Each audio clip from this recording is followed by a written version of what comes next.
La primera pregunta es, ¿quién miente? ¿Quién mintió? ¿Mintió el embajador Ken Salazar? ¿Por qué es relevante? Primero, el haber mentido como embajador. Y segundo, de participar una de las agencias de Estados Unidos en este operativo estaría violando tratados internacionales y la Constitución de los Estados Unidos mexicanos.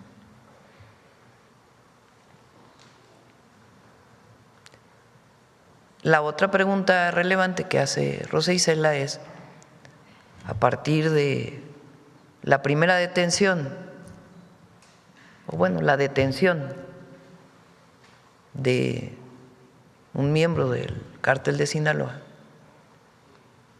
viene una serie de hechos, como la llegada de su familia, como la misma llegada de este avión.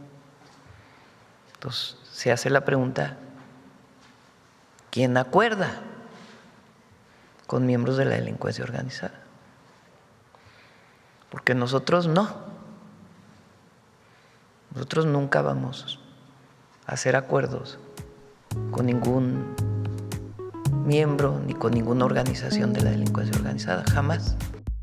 Hace casi 2 años, el 25 de julio de 2024, un avión bimotor Beechcraft King Air aterrizó inesperadamente en el Aeropuerto Internacional de Santa Teresa, en Nuevo México, Estados Unidos, a pocos kilómetros de la frontera con Ciudad Juárez y El Paso.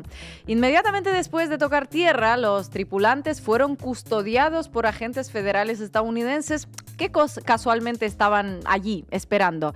¿Quiénes viajaban en ese avión? Ismael El Mayo Zambada, uno de los narcotraficantes más poderosos de la historia de México, cofundador del cártel de Sinaloa, y Joaquín Guzmán López, hijo de Joaquín El Chapo Guzmán, otro de los nombres centrales del narcotráfico mexicano contemporáneo. Vaya elenco. 2 de los personajes más buscados, más vigilados, más relevantes del crimen organizado en México aparecen de pronto como quien no quiere la cosa en un aeropuerto de Estados Unidos. Y Estados Unidos responde con un despliegue inmediato de agentes federales. Qué casualidad, ¿no? Cero coordinación, cero preparación, cero conocimiento previo. 2 capos no cruzan una frontera, brotan de la tierra como una planta en medio de un aeropuerto estadounidense. Y justo al lado hay agentes listos para recibirlos. La vida a veces escribe guiones de una inocencia conmovedora, porque eso es básicamente lo que Washington ha pretendido vender durante casi 2 años. Que nadie sabía nada, que nadie preparó nada, que nadie operó nada, que nadie intervino en territorio mexicano, que nadie negoció con nadie. Simplemente un avión aterrizó, unos agentes actuaron y el mayor narcotraficante vivo de México terminó bajo custodia estadounidense. Ya está, caso cerrado, no hagan preguntas, circulen. Pero las preguntas, claro, aparecieron desde el primer minuto. ¿México fue informado? No. ¿El gobierno mexicano autorizó esa operación? No. ¿Cómo salió el Mayo Zambada del país? No se sabe. ¿Fue secuestrado? ¿Fue entregado? ¿Fue engañado? ¿Participó una facción del propio cártel de Sinaloa? ¿Actuó Joaquín Guzmán López, el Chapito, a cambio de beneficios personales? ¿Hubo intervención directa de agencias estadounidenses en territorio mexicano? ¿El FBI operó dentro de México sin consentimiento del Estado mexicano? Muchas preguntas, todas incómodas, muy pocas respuestas y demasiados no sabe, no contesta. Ayer el gobierno de Claudia Sheinbaum levantó finalmente una parte de esa veda. La presidenta exhibió elementos que apuntan a un pacto entre el gobierno de Estados Unidos y una facción del cártel de Sinaloa, fíjense, para que esa operación pudiera realizarse sin consentimiento de México. Y aquí la cosa deja de ser un episodio judicial llamativo y se convierte en un asunto de soberanía nacional, porque si una agencia estadounidense negoció con una organización criminal mexicana para extraer a un capo del territorio nacional sin informar ni pedir autorización al gobierno mexicano, Estamos ante lo que aquí en la Antártida se llama intervención. Y si se confirma la participación del FBI en ese operativo, estaríamos hablando de una violación de la Carta de Naciones Unidas, de los principios básicos del derecho internacional y, por supuesto, la Constitución mexicana. Aunque, claro, conviene preguntarse desde cuándo le importan a Estados Unidos las cartas, los tratados, las convenciones internacionales o las constituciones ajenas cuando considera que sus intereses están en juego. Spoiler, desde nunca. Lo grave no es solo el caso en sí, lo grave es el precedente. Porque este episodio no es aislado, forma parte de una tendencia cada vez más clara: el aumento de la injerencia estadounidense en México bajo el argumento de la lucha contra el narcotráfico. Y hay una paradoja bastante obscena en todo esto. Los mismos que acusan al gobierno mexicano de estar vinculado al narco, los mismos que repiten desde Washington, Miami y Madrid que México es un narcoestado, los mismos que piden intervención militar porque dicen que el Estado mexicano está infiltrado por los cárteles, aparentemente negociaron con una facción del cártel de Sinaloa para realizar una operación clandestina. Es decir, denuncian vínculos con el narco mientras pactan con el narco. Qué cosa tan curiosa, qué paradojas tiene la vida. Me pregunto, si Estados Unidos pudo pactar con una facción del cártel de Sinaloa para sacar del país a uno de sus jefes históricos, ¿qué otras operaciones ha realizado? ¿Con qué grupos ha hablado? ¿A quiénes ha protegido? ¿Qué parte de la llamada guerra contra el narcotráfico es realmente una guerra y qué parte es administración selectiva del crimen organizado según los intereses de Washington? México conoce demasiado bien esta historia, la conoce desde hace décadas. La DEA, el FBI, la CIA, el Departamento de Estado, el Pentágono, todos han participado de una u otra forma en la arquitectura regional de lo que denominan seguridad. Y esa arquitectura casi nunca ha dejado más seguridad. Ha dejado dependencia, operaciones opacas, violencia, espionaje, chantaje diplomático y una frontera cada vez más difusa entre cooperación y subordinación. Por eso lo que hizo ayer Claudia Sheinbaum no es menor. Denunciar con pruebas una operación de este tipo significa colocar sobre la mesa un problema estructural. ¿Hasta qué punto Estados Unidos actúa en México como si México no fuera un Estado soberano? Y significa también abrir una pregunta política enorme de aquí a 2030. ¿Qué va a hacer México frente a esta injerencia creciente? Hoy en la base América Latina hablamos del caso del Mayo Zambada, de la operación que lo llevó a Estados Unidos, así como quien no quiere la cosa, de las pruebas exhibidas por el gobierno de Claudia Sheinbaum, de la posible participación del FBI y de la soberanía mexicana. Bienvenidos y bienvenidas. La base América Latina. 2 años casi llevamos resolviendo el misterio. ¿Cómo es posible que un avión aparezca en medio de un aeropuerto estadounidense con el Mayo Zambada y el Chapito a bordo así, sin que nadie se lo esperase? Marco Teruggi, parece que ayer Claudia Sheinbaum un poco resolvió el misterio, ¿no? Bueno, se dieron a conocer algunos temas muy importantes sobre este arresto, que fue, la verdad, trascendental para México, para Estados Unidos, para la dinámica en Sinaloa, para lo que sigue en el país y sobre todo para poner en evidencia, a partir de lo que dijo el gobierno, la injerencia y las operaciones encubiertas de Estados Unidos en México que vienen desde antes que Donald Trump. Veloz, ¿qué dicen los medios sobre esta cooperación en la lucha contra las drogas binacionales? Hoy vamos a refrescarnos la memoria con una entrevista histórica y también con un episodio que parece sacado de una película de ficción, pero no lo fue. Y vale la pena preguntarnos, ¿deberíamos seguir colaborando con un país que no se ha portado tan bien con México? Ya lo vamos a ver en mi sección.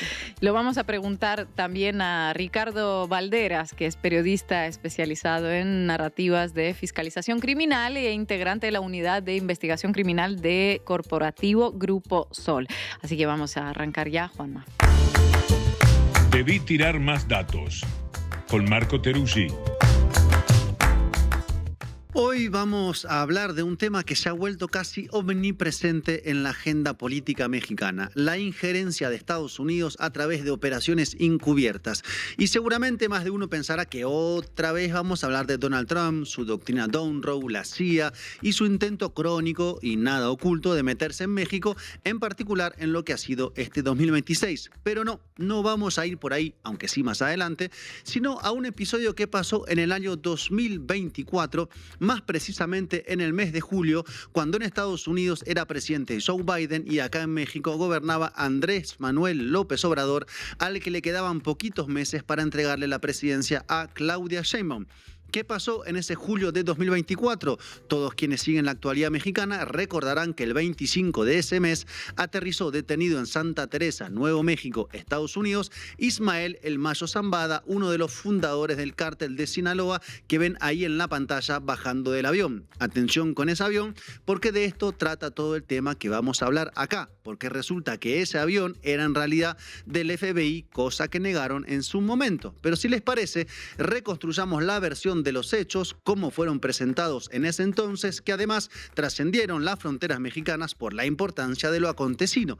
Ina, adelante, por favor, con esta reconstrucción. Volvamos a ese 25 de julio de 2024, por favor. Inolvidable. Resulta que ese día Zambada cayó en una emboscada realizada en las afueras de Culiacán, ni más ni menos que por Joaquín Guzmán López, hijo de Joaquín El Chapo Guzmán y ahijado del Mayo Zambada. Guzmán López lo había citado a una reunión política y al llegar fue sometido por la fuerza, maniatado y subido a un avión Beechcraft King Air 200 que salió despegado a Estados Unidos. Al llegar al aeropuerto, tanto el Mayo como el hijo del Chapo Guzmán fueron arrestados por agentes federales de Estados Unidos que esperaban la aeronave en la pista de aterrizaje. El abogado del Mayo Zambada, Frank Pérez, informó luego que el jefe del cártel no se había entregado voluntariamente ni tenía ningún acuerdo con los gobiernos de Estados Unidos o de México.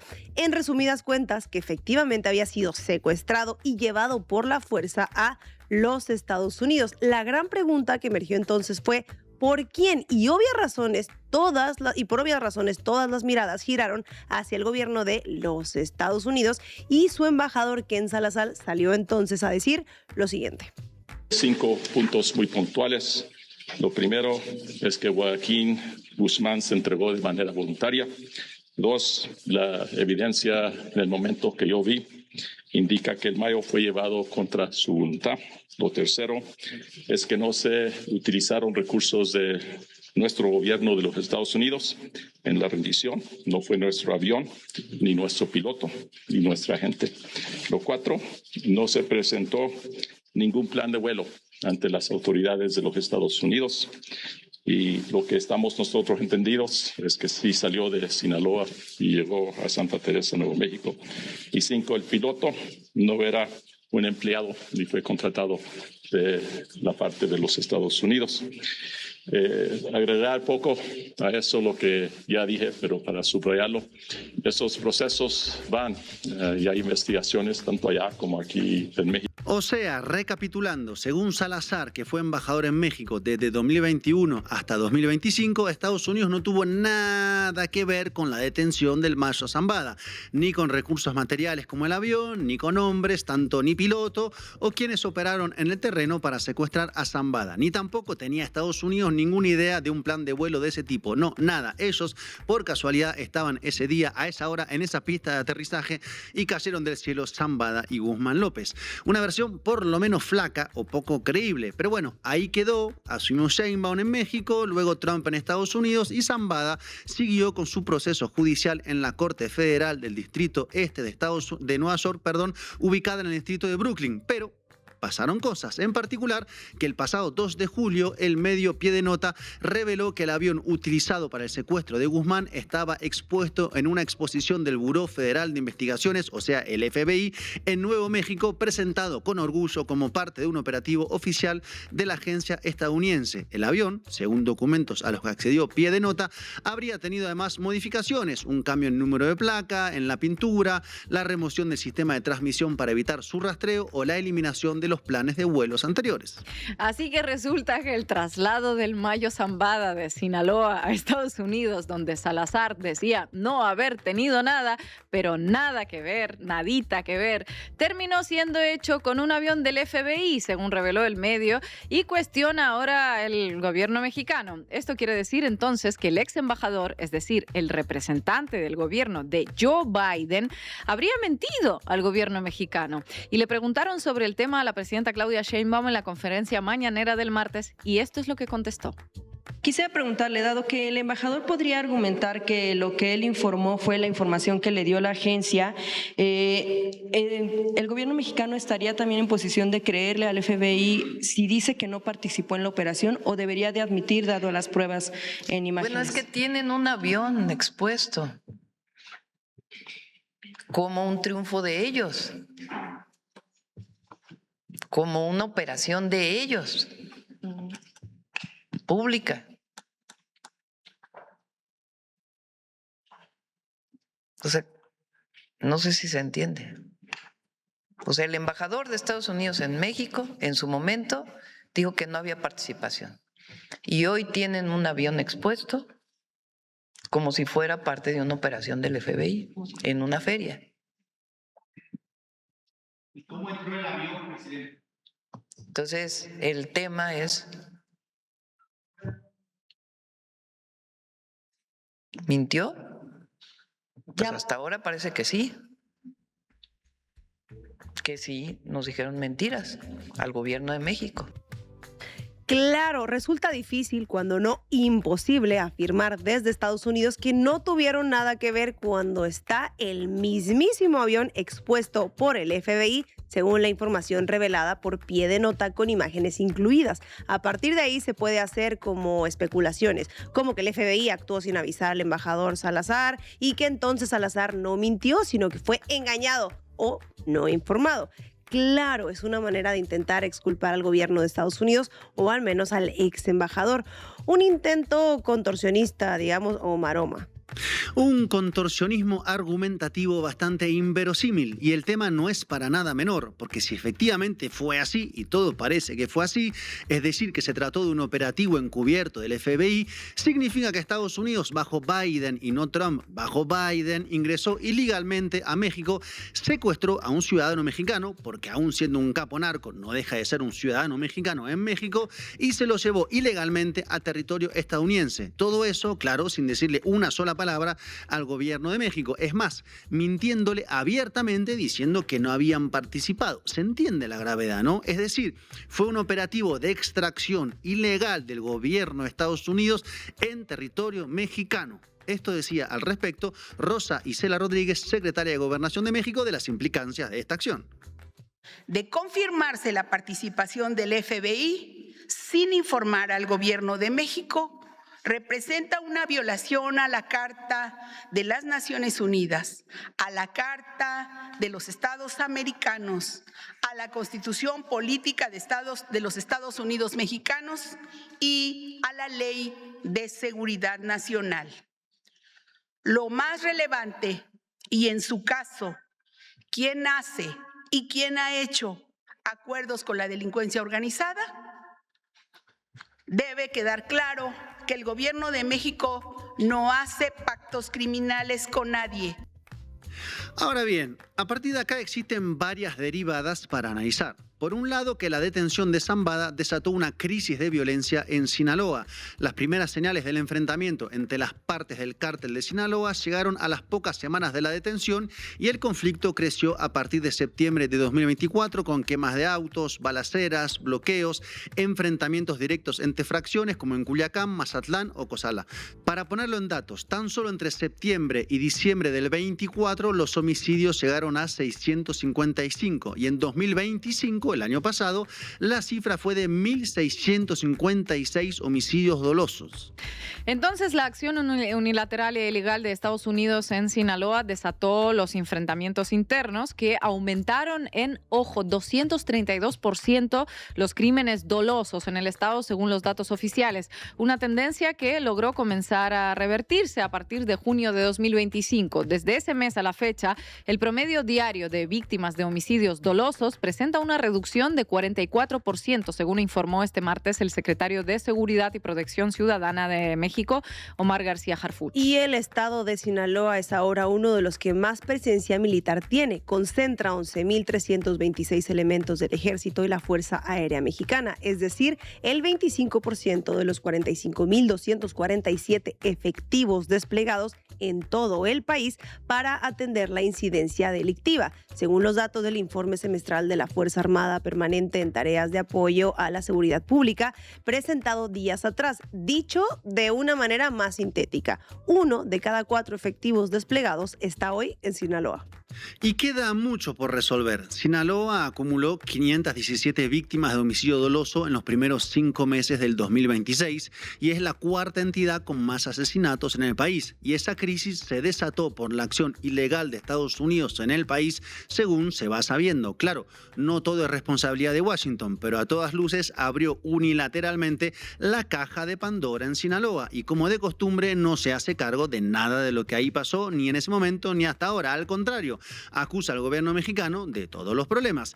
Y se preguntarán, a su vez, ¿qué pasó con el Mayo Zambada mientras tanto? Bueno, su estrategia de defensa en Estados Unidos fue cambiando. Primero, se declaró no culpable en septiembre del 2024 de los 17 delitos imputados, entre ellos narcotráfico a gran escala, lavado de dinero, posesión de armas y dirigir una empresa criminal continua, o sea, el cártel de Sinaloa. Luego, en agosto del 2025, durante una audiencia en el tribunal, cambió de postura y se declaró de 2 cargos principales relacionados como culpable, como son conspiración y la conducción de una empresa de delincuencia organizada para importar y distribuir drogas a Estados Unidos. A cambio, solicitó que la Fiscalía no demandara la pena de muerte. Y finalmente esta semana aceptó su condena a cadena perpetua en Estados Unidos para intentar no ser enviado a una cárcel de máxima seguridad y que se garantice el cuidado de su salud, por lo que Zambada pasará seguramente el resto de sus días tras las rejas. Pero esa es solo una parte de la película, donde las otras partes siguen. Por un lado, con la crisis de violencia en Sinaloa, como explicábamos recién, y el intento de apagar el incendio que provocó la detención del Mayo Zambada. Y por el otro lado, con las injerencias de Estados Unidos que redoblaron con Donald Trump en la Casa Blanca. Lo vimos aquí en varios programas, en particular, por ejemplo, con el caso de la operación encubierta a través de la CIA en el estado de Chihuahua, algo que fue revelado en abril de este año con el fallecimiento de 2 de sus agentes luego de participar en un operativo, una injerencia legal coordinada con la gobernadora opositora del Partido Acción Nacional, María Eugenia Campos, o Maru Campos. ¿Cuántas injerencias, no? De lo que emerge un punto, yo diría, central, y es que, como se habrán dado cuenta, las operaciones encubiertas no son patrimonio de un gobierno de Estados Unidos, de un partido político, sino que son bipartidistas o más allá de quien gobierne, para decirlo con otro enfoque. Claro, con Trump están teniendo una agresividad redoblada por el momento en el que ocurren, es decir, el contexto de la doctrina Monroe y el repliegue de los Estados Unidos sobre nosotros, nosotras, América Latina y el Caribe, en medio de la gran disputa geopolítica. Pero el caso del Mayo Zambada revela, según denuncia el gobierno, que una de las violaciones más importantes de la soberanía de México ocurrió con el gobierno de Biden, que era del Partido Demócrata, para que se entienda. Y si seguimos con las injerencias actuales, tenemos que también ocurren a través de la judicialización de la política mexicana, como ocurrió, recordarán, con el gobernador de Sinaloa, ahora con licencia, Rubén Rocha Moya, acusado por narcotráfico con el cártel de Sinaloa ante un tribunal federal de los Estados Unidos. Todos los caminos conducen a Sinaloa, donde se dio la operación ilegal del FBI. Y no se trata de poner las manos en el fuego por el gobernador con licencia, cosa que muy pocos hacen, sino de ver cómo se están sucediendo operaciones de injerencia bajo diferentes formatos, al menos desde 2024, si tomamos el caso del Mayo Zambada, con el FBI, con la CIA, con el Poder Judicial. ¿Con qué objetivos? Varios, pero principalmente volver a tener un gobierno entregado a Estados Unidos como durante los sexenios del PRI y del PAN. Y para eso precisan desgastar al gobierno y asociarlo narrativamente a la idea de narcogobierno, que es lo que están haciendo. Y es algo que viene, por eso todo conecta con todo, desde la época de Andrés Manuel López Obrador, esto de intentar asociarlo con el narco. Y sobre ese tema justamente circuló en las redes sociales la entrevista que Jorge Ramos le hizo a Salazar preguntándole sobre eso, esa supuesta relación, en base a un libro que escribió el ex embajador. Y esto, para sorpresa de algunos, contestaba. Sobre eso, en el libro usted cita a una persona que supongo que la traducción es el susurrador, ¿no? Quien le dice que el presidente López Obrador, y cito, está muy preocupado por la información de que Estados Unidos puede obtener del Mayo y sigue como si el Mayo Zambada pudiera soltar la sopa. ¿Quién es esa cita? ¿Es alguien que nos puede decir quién es? ¿Y por qué el presidente entonces López Obrador estaba tan preocupado? Mira, Jorge, primero, yo nunca tuve evidencia que López Obrador, Andrés Manuel López Obrador, licenciado, estuviera haciendo cosas de ese tipo. Esa evidencia nunca se me presentó. Y eso lo digo, y sí le tengo respeto yo al presidente López Obrador. O sea, que no hubo acuerdos Entonces, con narcos. No había acuerdos de López Obrador con narcos.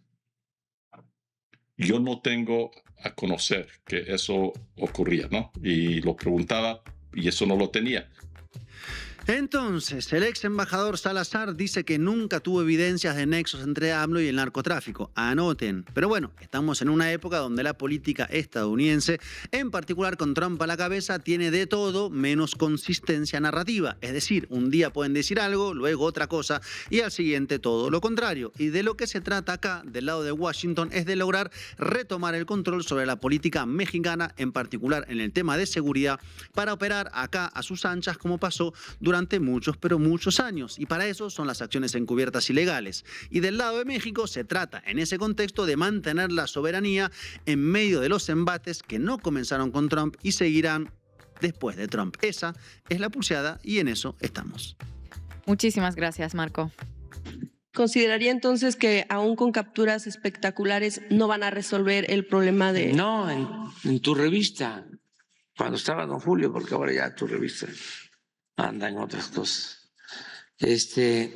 Ahí hay una entrevista de don Julio al señor Zambada,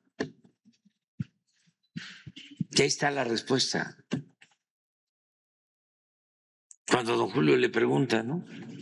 Oiga, y ¿no teme que lo detengan? No, porque no falta siempre un traidor. Algo así. Palabras más, palabras menos. Sería bueno ponerla. Y lo otro, y se va a acabar. Se va a acabar el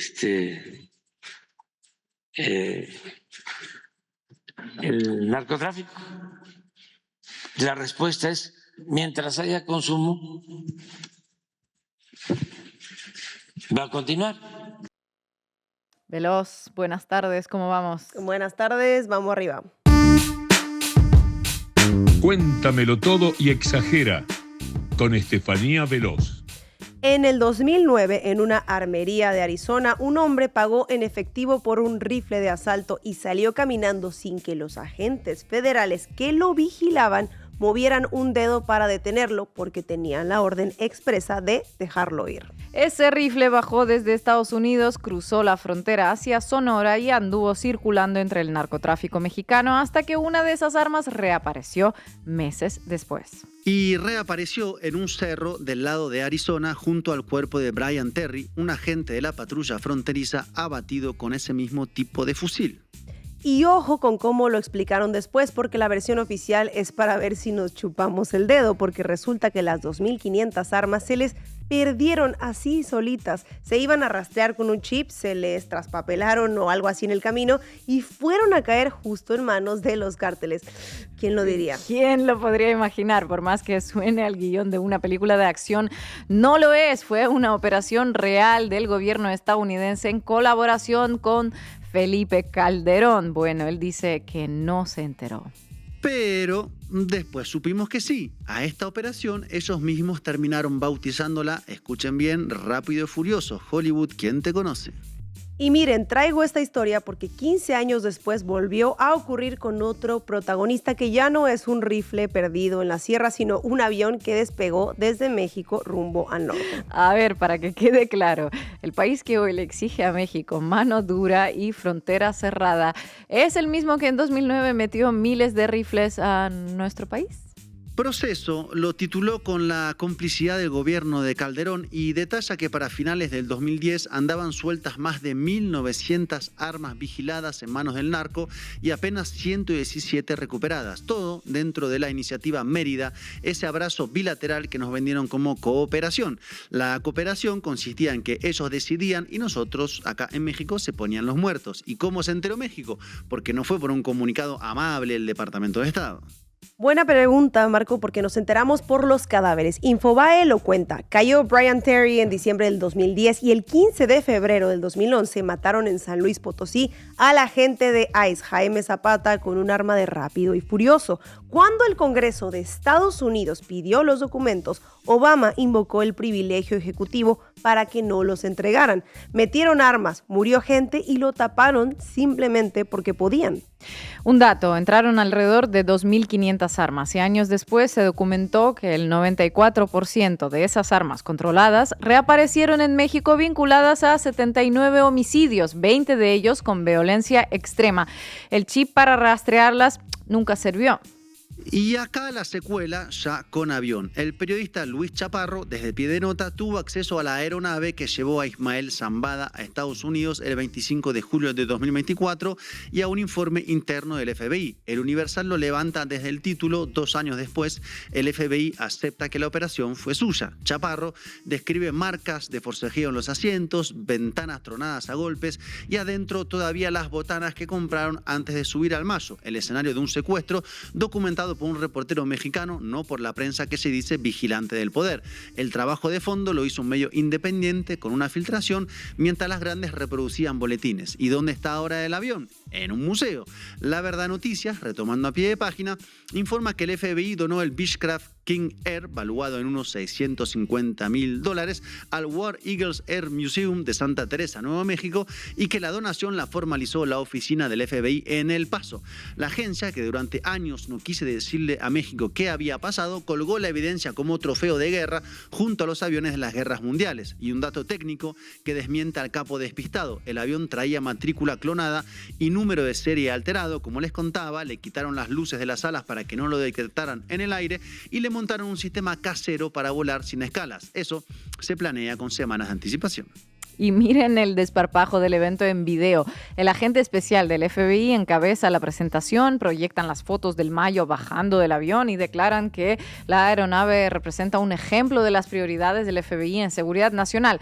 Lo que en México pasó 2 años pidiendo que le aclararan, ellos lo volvieron atracción turística. Habría que ir a visitar ese avión. Como, bueno, ellos lo dijeron que era una hazaña. CNN escribió que los agentes del FBI arrestaron a ambos en una de las mayores victorias de las fuerzas del orden estadounidense contra los cárteles y citó al director del FBI diciendo que ahora enfrentarían la justicia.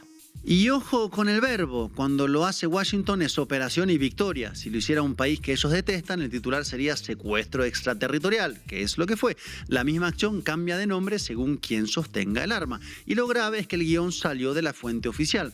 El propio ICE publicó un boletín donde presume que cayeron tras una investigación conjunta de Homeland Security y el FBI. Existe desde 2024. Así que cuando el embajador Ken Salazar juraba que ninguna agencia estadounidense participó, bastaba abrir la página del gobierno de Estados Unidos para ver que no cuadraba. Casi nadie quiso abrirla.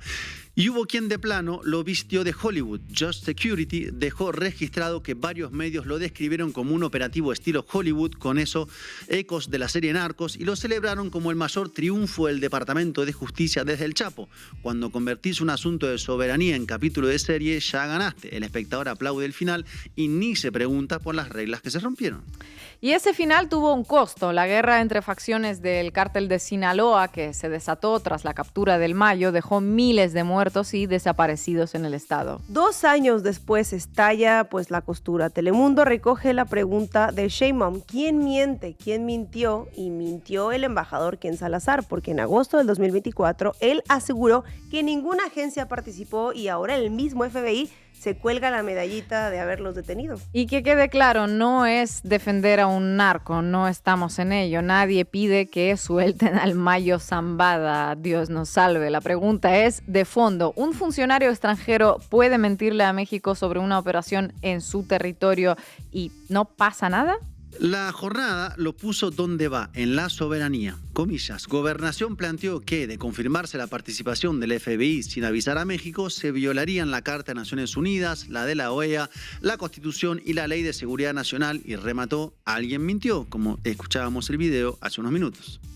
Y esto no es nuevo, lo del avión, lo de las armas, lo del colaboren como les pidamos, todo eso tiene antecedentes y se filtró hace años, ¿verdad, Estefanía? De hecho, sí, se los filtró por completo. Los cables de Wikileaks mostraron que las agencias de inteligencia de Estados Unidos fueron los artífices de operativos espectaculares en México, que Washington ya no confiaba ni en el ejército ni en el secretario de Seguridad de Calderón, ojo, y que preparaba a sus marines mexicanos con un cuerpo de élite. Sus marines, con comillas. Eso no es combatir el narco, es hacer lo que se les dé la gana. Sobre México salieron cerca de 2.300 cables informativos en uno. Hillary Clinton pidió a la embajada indagar hasta el nivel de estrés del presidente Calderón, para que nos hagamos una idea. No estudiaban al narco, estudiaban al presidente como, bueno, quien evalúa a un empleado.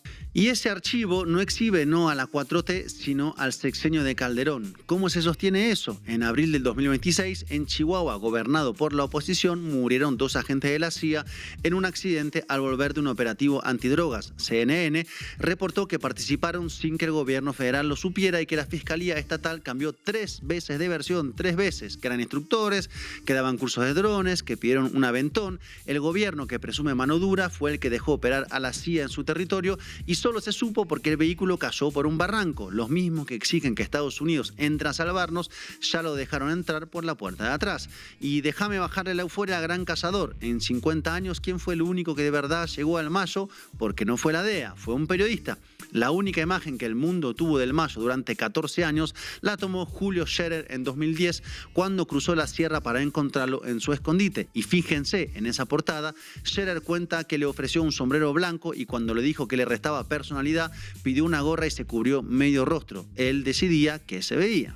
Al hombre que la inteligencia estadounidense nunca capturó, hoy lo cuelgan como si lo hubieran cazado ellos. Y con esa medalla puesta, salen los de siempre a pedir que entren a por más. Y ahí está el punto que quería dejarles hoy. Cada vez que a México le vendieron que había que colaborar con Estados Unidos como ellos lo pidieran, sin chistar, como decimos en México, el resultado fue el mismo. Armas caminando hacia nuestros muertos, agentes operando sin avisar y ahora un avión mexicano montado en una vitrina como un trofeo.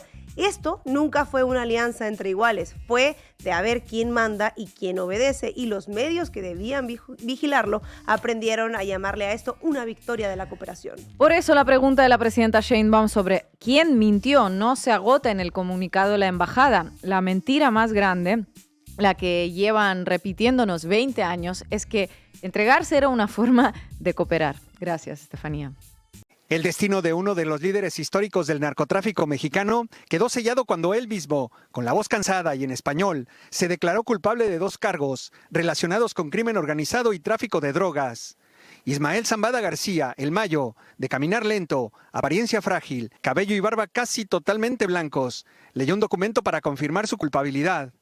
Reconoció, entre otras cosas, que la organización que lideró promovió la corrupción en México, sobornando políticos, policías y militares para operar libremente, que en los años 90 estalló la violencia, ordenó a sus hombres atacar a sus rivales y murieron muchas personas de ambos lados, pero también muchos inocentes. Terminó pidiendo perdón y asumiendo su responsabilidad por sus acciones. La Procuradora General dijo que la confesión del Mayo Zambada es un triunfo para el gobierno estadounidense. El Mayo will spend the rest of his life behind bars. He will die in a U.S. federal prison where he belongs. El abogado de Zambada asegura que su cliente no se declaró culpable en un acuerdo de cooperación. Él no va a hablar de nadie. Él no está cooperando con nadie.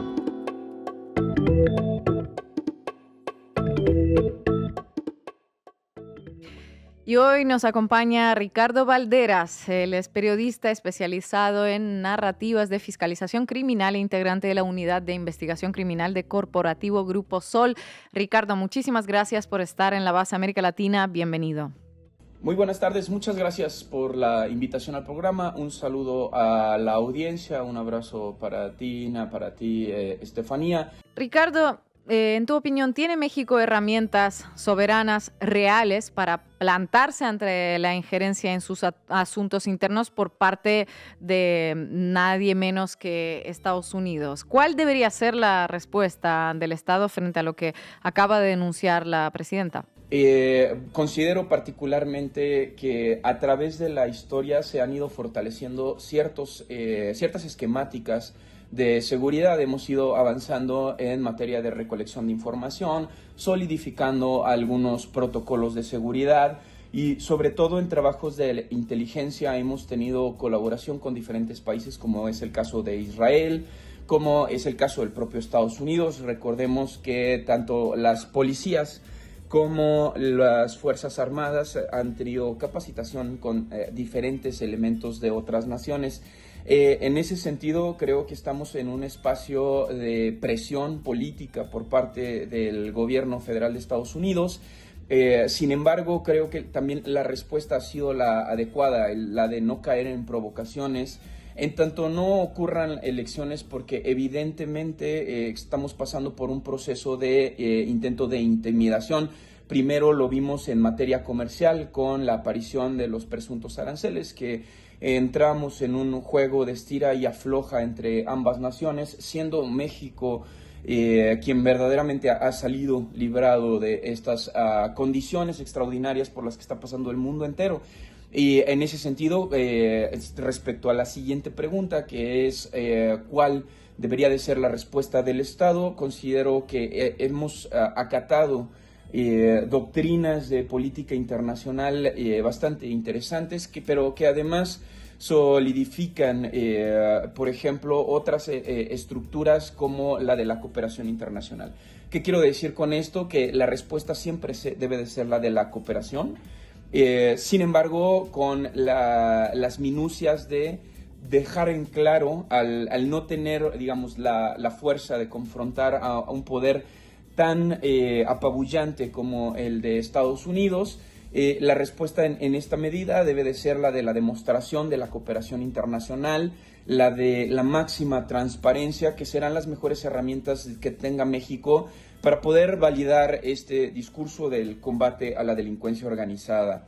Ricardo, gracias por estar en la base América Latina. Yo te preguntaría, con el gobierno de Trump asistimos a lo que muchos denuncian como una injerencia a través del Poder Judicial de los Estados Unidos, en particular a partir del caso de Rubén Rocha Moya. ¿Pensás que eso va a continuar? ¿Van a haber nuevas acusaciones? ¿Cómo ves ese panorama? Desde mi perspectiva, creo que sí aparecerán, debido a que evidentemente también dentro de los núcleos que están disputándose dentro de las fuerzas de Estados Unidos existen diferentes intereses. ¿A qué me refiero con esto? Por ejemplo, algunas oficinas que están siendo defunded o desfinanciadas estarán interesadas en seguir pareciendo activas, pareciendo relevantes. Y en ese sentido, en materia de seguridad habrá otras dependencias como la DEA, que históricamente han sido, digamos, cuestionadas por su capacidad operativa, y en ese sentido, para hacer valer que los recursos del erario en Estados Unidos están siendo eficaces, habrá necesidad de aparentar también que existan otras estructuras que haya que combatir. Y en ese sentido me parece que la política perfecta es justo la de estar constantemente confrontando otras naciones por sus medidas o falta de medidas de seguridad. En ese sentido, me parece que puede ser vinculante una cosa con la otra. Veremos más casos en donde Estados Unidos, a través de sus agencias de seguridad, estén señalando a diferentes funcionarios públicos, pero también con la precaución de tener casos por lo menos medianamente medidos y que puedan restaurar la credibilidad en estas agencias de seguridad que han sido tan cuestionadas a través de la historia. Ricardo, muchísimas gracias por tu análisis. Te mandamos un abrazo desde aquí.